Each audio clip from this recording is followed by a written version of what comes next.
नमस्कार मित्रांनो. आजच्या या कथेत तुमचे स्वागत आहे. ही कथा एका तरुण मुलाची आणि त्याच्या भाभीची आहे. ही खरी घटना आधारित आहे. एक दिवसची गोष्ट. कार्तिकची भाभी रिया यांना कमरेत खूप दुखत होते, कारण त्यांना कमरेत लचक आली होती.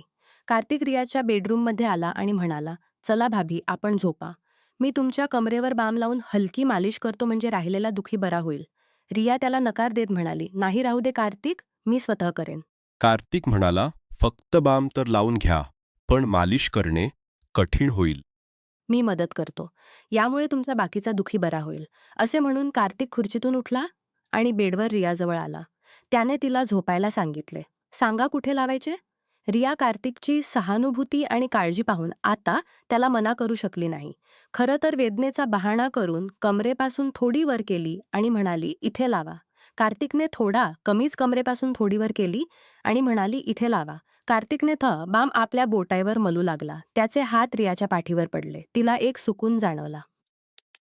कार्तिकने हळूहळू मालिश सुरू केली आणि त्याच्या हातांचा स्पर्श रियाला खूप आरामदायक वाटला. जेव्हा कार्तिकच्या हातांच्या बोटांनी तिच्या कमरेच्या बंदजवळ आले, रियाचे हृदय जोरात धडकू लागले. तिने स्वतःला संयमात ठेवले आणि कार्तिकने विचारले, "भाभी, जास्त दुःख कुठे होत आहे?" रिया थोडी गोंधळली होती. अनवधानाने उत्तर दिले, "थोडं खाली आहे."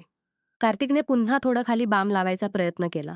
ही मालिश फक्त औपचारिकता होती, पण रियाला कार्तिकच्या हातांचा स्पर्श खूप सुकून देत होता. "भाभीजी, जर आपण सलवार थोडी खाली केली, तर बाम चांगल्या प्रकारे लागू शकेल," कार्तिक म्हणाला. रिया थोडी हिचकिचली तरीही तिने आपली सलवार थोडी खाली सरकवली. नाड्याच्या बंदामुळे सलवार पूर्णपणे खाली होऊ शकली नाही, पण काही प्रमाणात सरकली. कार्तिक पुन्हा म्हणाला, "भाभीजी, तुमची त्वचा किती स्वच्छ आहे, खूपच गोरी आहे." कार्तिकच्या या बोलण्यावर रियाचे गाल लाजेने लाल झाले, पण ती उलटी झोपली होती, त्यामुळे कार्तिकाला ते दिसले नाही. तिला विश्वास होता की कार्तिक तिच्या काळजीत गुंतला आहे आणि त्याच्या बोलण्यात कुठेतरी आदरही दिसत होता. कार्तिकने थोडा वेळ आणखी मालिश केली आणि जेव्हा रिया म्हणाली की आता ठीक आहे, तो शांतपणे उठून वर गेला. रियाला आज एक वेगळं सुकून जाणवत होते. तो शांतपणे जाणवत होते. वर्षांनंतर कोणी तिला अशा प्रकारे लक्ष दिले होते, ज्यात सहानुभूती आणि एक स्नेह लपला होता. कार्तिकबद्दल विचार करत करत ती कधी झोपली हे तिला कळलेच नाही. दुसऱ्या दिवशी सकाळी जेव्हा ती उठली, तेव्हा तिने स्वतःला तरोताजा आणि शांत जाणवले. नाहून झाल्यानंतर रियाने खूप नीटनेटके तयार होऊन काळ्या रंगाचा पांढऱ्या काढणीचा जोडा घातला आणि उंच एडीचे पांढरे सँडलही घातले. हलका मेकअप केल्यानंतर ती स्वयंपाकघरात न्याहारी तयार करू लागली. न्याहारी बनवताना ती प्रत्येक वेळी स्वयंपाकघराच्या दाराजवळ येऊन जिनेकडे पाहत होती. कार्तिकच्या कामावर जाण्याची वेळ झाली होती. जशी ती न्याहारी तयार करून बाहेर आली, कार्तिक जिनेवरून खाली उतरत होता. "आज तर खूपच चांगली दिसत आहात." "भाभीजी, वाटतं कालच्या मालिशचा परिणाम झाला," कार्तिक हसत म्हणाला. त्याची नजर रियाच्या कपड्यांवर आणि नंतर पेन्सिल एडीच्या सँडलवर होती. रियानेही हसत उत्तर दिले, "परिणाम तर झाला, पण तुला कसे कळले?" कार्तिक थोडा लाजत म्हणाला, "भाभीजी, आज आपण नेहमीसारखे एडीचे सँडल घातले आहेत म्हणून मला वाटण्याचा दुःख आता बरा झाला आहे. आता डायनिंग टेबलवर बस. मी न्याहारी घेऊन येते." मग दोघे एकत्र न्याहारी करू लागले. या दरम्यान कार्तिकने रियाला विचारले, "भाभीजी, आपण कधी साडी घालत नाही का?" रियाने उत्तर दिले, "घालते, पण खूप कमी. वर्षात 1-2 वेळा. जर काही खास प्रसंग असेल तर." "का?" कार्तिक म्हणाला, "नाही, फक्त. कारण मी तुम्हाला कधी साडीत पाहिले नाही. तुमच्यावर साडी खूपच छान बसते." मग कार्तिक जाताना म्हणाला, "भाभीजी, रात्रीचे जेवण मी बाहेरूनच आणतो. आपण बनवू नका." रियाने असत म्हटले, "ठीक आहे." कार्तिकने पुन्हा म्हटले, "आणि काही गोष्टीची गरज असेल तर सांगा, मी येताना आणतो." यावर रियाने म्हटले की तिला दुसऱ्या कशाची गरज नाही. कार्तिक गेल्यानंतर ती छोट्या-मोठ्या कामात गुंतली. ती वर जाऊन कार्तिकचा खोलीही नीट करू लागली. रियाला त्याच्या बेडच्या खाली काही कपडा पडलेला दिसला.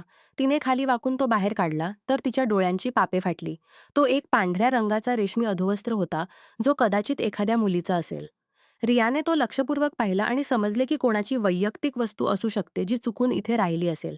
तिने लगेच तो कपडा एका बाजूला ठेवला आणि खोलीची साफसफाई करू लागली. या दरम्यान तिला 3 दिवसांपूर्वीची घटना आठवली. रोहन आणि रीना याच खोलीत एकमेकांसोबत होते. हा कपडा कदाचित रीनाचाच असेल.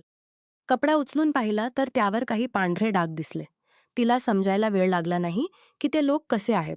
तो पाहून ती दुसऱ्या जगात हरवली. तेव्हा अचानक बाहेर मुख्य दारावर ठोका झाला. तिने कपडा परत बेडखाली ठेवला आणि बाहेर येऊन दाराकडे पाहिले. शेजारी राहणारी कोमल भाभी उभी होती. "मी आत्ता येते," रिया म्हणाली आणि लगेच कार्तिकची खोली बंद करून खाली येऊन दरवाजा उघडला. कोमल शेजारी राहत होती. तिचे वय 35 वर्षांच्या आसपास होते आणि घरीच ब्युटी पार्लर चालवत होती. कोमल अनेकदा दुपारच्या वेळी रियाच्या घरी येत असे किंवा तिला आपल्या घरी बोलावून घेत असे आणि दोघी इकडच्या तिकडच्या गोष्टी बोलत असत. त्या दिवशीही रिया आणि कोमल गल्ली मोहल्ल्याच्या ढेर सारी गोष्टी बोलत होत्या. कोमल गेल्यानंतर रियाने पुन्हा एकदा नाहण्याचा निर्णय घेतला. सकाळी कार्तिकने साडीचा उल्लेख केला होता म्हणून नाहून तिने निळ्या रंगाची प्रिंटेड साडी घातली आणि सोबत सिल्व्हर रंगाचे पेन्सिल एडीचे सुंदर सँडलही घातले. कार्तिक येण्याची वेळही झाली होती आणि तो संध्याकाळीच आला. रियाने दरवाजा उघडला तर कार्तिक तिला खूप लक्षपूर्वक पाहू लागला. असे लक्षपूर्वक पाहताना पाहून रिया हसत अदा करत म्हणाली, "असे काय पाहत आहात?" कार्तिक हसत म्हणाला, "खरंच भाभी, आज आपण या साडीत खूपच सुंदर दिसत आहात." असे म्हणून तो आत आला आणि तो सोबत रात्रीचे जेवणही आणला होता. "भाभी, मी वर जातो फ्रेश होण्यासाठी. आपण एक ग्लास सरबत बनवाल का? प्लीज." रियाने त्याच्याकडे हसत पाहिले आणि म्हटले, "हो हो, का नाही."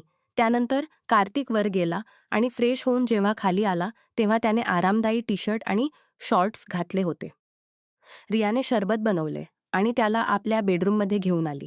तिथे कूलर लागला होता. कार्तिक खोलीत येऊन समोरच्या खुर्चीवर बसला आणि रियाही बेडवर पाय खाली लटकवून बसली. दोघांनी इकडच्या तिकडच्या गोष्टी केल्या. या दरम्यान कार्तिकने रियाला विचारले, "भाभी, आता तुमच्या कमरेचा दुःख कसा आहे?" रिया हसत म्हणाली, "अरे, आता तर मी पूर्णपणे बरी आहे. कालची इतकी चांगली मालिश होतीच." कार्तिकने आपला शरबताचा ग्लास साईड टेबलवर ठेवत म्हटले, "भाभी, आपण आरामात झोपा. मी एकदा आणखी बामने तुमची मालिश करतो म्हणजे तुमची तब्येत आणखी चांगली होईल." रियाने नकार देत म्हटले, "नाही कार्तिक, मी आता पूर्णपणे बरी आहे." पण कार्तिक म्हणाला, "भाभी, आपण माझ्यासाठी नेहमी इतके करता. मी तुमच्यासाठी इतकेही करू शकत नाही का? चला झोपा."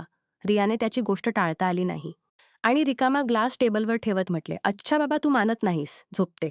मग सँडल काढू का?" "सँडल काढण्याची गरज नाही भाभी. इतकी सुंदर सँडल तुमच्या सुंदर पायांची शोभा आणखी वाढवत आहेत. आपण असेच झोपा," कार्तिकने थोडी चंचलतेने म्हटले. त्याच्या बोलण्यावर तिला हसू आले आणि ती त्याची गोष्ट मानून बेडवर झोपली. तिने साडी घातली होती त्यामुळे तिची कमर कार्तिकच्या नजरेसमोर होती.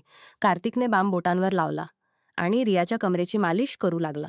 रिया म्हणाली, "एक गोष्ट सांग कार्तिक, तुला माझी उंच एडीची सँडल खूप आवडतात ना?" कार्तिक लाजत म्हणाला, "जी भाभी, आपण बिलकुल बरोबर म्हणता. महिलांच्या पायांमध्ये हाय हील सँडल खूप आकर्षक दिसतात." रिया हसत म्हणाली, "अरे, यात लाजायची काय गोष्ट आहे? काही अजीब वाटत नाही. मी तर तुझ्या भावना समजते." कार्तिक,